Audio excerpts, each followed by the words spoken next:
Hello, my name is John Ratzlaff. This is for FTT122 SDI here. This is week 8. I have a few parts I want to cover with you, 3 parts to this video.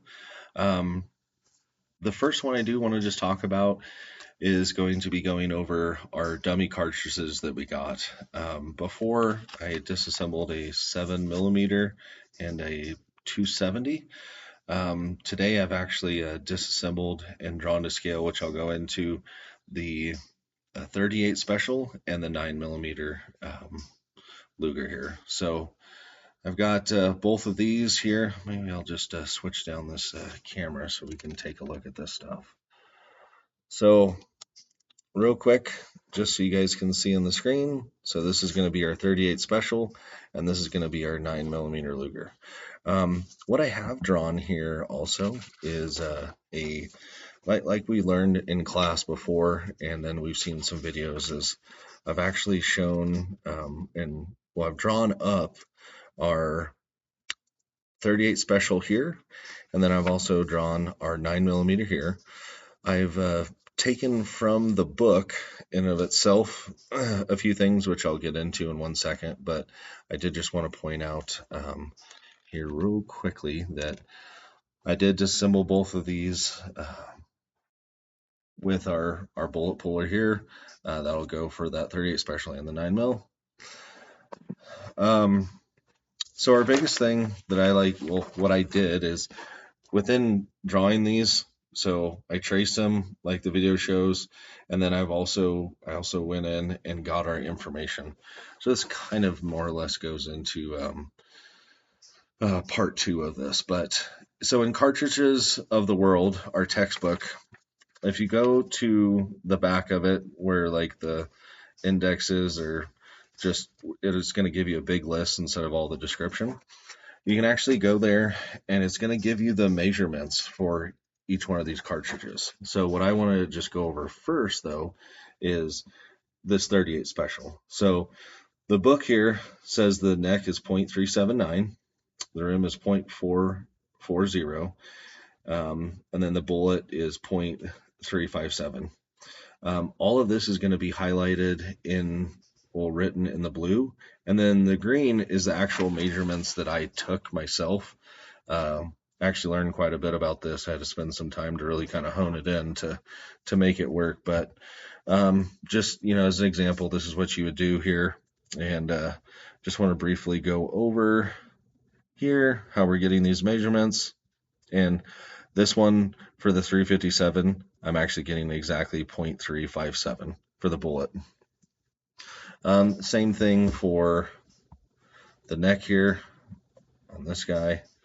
So the neck for this 38 special, I'm sorry, the rim is supposed to be 0.440. And when I am doing it here, I am actually getting 0.434.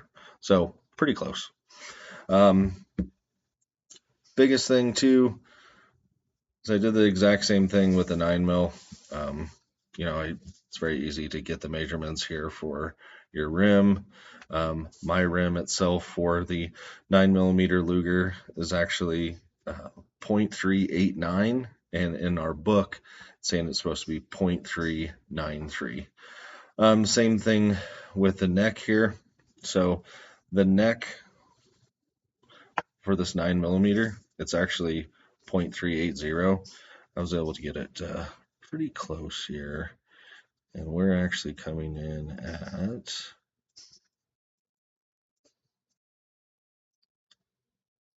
0.377. So just a quick few things, just wanted to describe that. That's just what was required in here. I want to go into some history about both the 38 special and the 9mm. We have about a little less than 3.5 minutes. But the most important thing before I just kind of read you the history and everything is I truly believe it's very important for gunsmiths to not only know the history, to give prospective, clients the background of something, or if they're like, hey, I want a pistol, caliber, what can you recommend? Or what I found really interesting was like they talked about in the 9 millimeter. I'll just scroll down to it really quick and go over it really quick, but I thought it was very interesting how they're like um, stopping power. So they pretty much are bringing up the fact that with extensive testing and like plus P loads for the 9 millimeter, it's actually coming in very similar to what like the 45 auto has. So that myth of people saying, oh well, the 9 millimeter isn't as good or doesn't have as much stopping power as like a 45 auto. That's kind of completely being dispelled with some just the general notes itself on that 9 millimeter Luger. But really quick, just let me dive into the 9 millimeter Luger, just some history. So the Luger, or the 9 millimeter Parabellum, was introduced in 1902, and I actually found it very interesting that both the 38 Special and the 9 millimeter Luger was both introduced in 1902. But it was adopted first by the German Navy in 1904, and then by the German Army in 1908. There's a few things just to know specifically about the 9 millimeter, just history wise, but in 1985, the 9 millimeter Luger was adopted as the official military cartridge by the U.S. Armed Forces, and that came along with that Beretta 92 F, or the M9 itself. Um, really, popularity based off of our books really didn't come into play with the 9 millimeter until like 1954. And I think that was mainly due to the fact in which America or the United States hadn't developed that round, or they didn't have many things chambered from American manufacturers. But it's really gained its popularity. It's the most popular cartridge now, honestly, in the United States for handguns. And I just thought that was pretty interesting with that. But definitely gives you a lot of insight. Um, so more or less, the biggest thing in that book too to know is you can go to the index in the back, you can look it up. It's going to give you all your measurements, and then it'll tell you the page number to go to for that. And there it's going to give you a history, it'll give you general notes, and then it's also going to break down the sizes of it, or I mean the type of bullets that it's firing. Um, biggest thing too, I don't have much time, but I do just want to go over the 38 Special. Like we talked about, both these cartridges were made in 1902. Pretty much the Colt Special, more generally or simply, is 38 Special. This cartridge was developed by Smith & Wesson, introduced to military police 1902. It was originally a military cartridge, and it was it really replaced the unsatisfactory 38 Long Colt.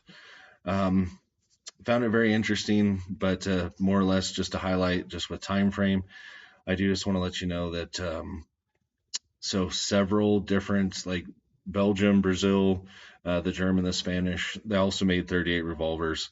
The Smith & Wesson 52 Target, available until 1993, was made for the mid-range wad cutter load, and a number of good quality lever action Winchester clones, 1866, 1873, and 1892, are also chained for this. Thanks much. I appreciate everything that we've learned so far, and hope you have a good one. Thank you. Bye.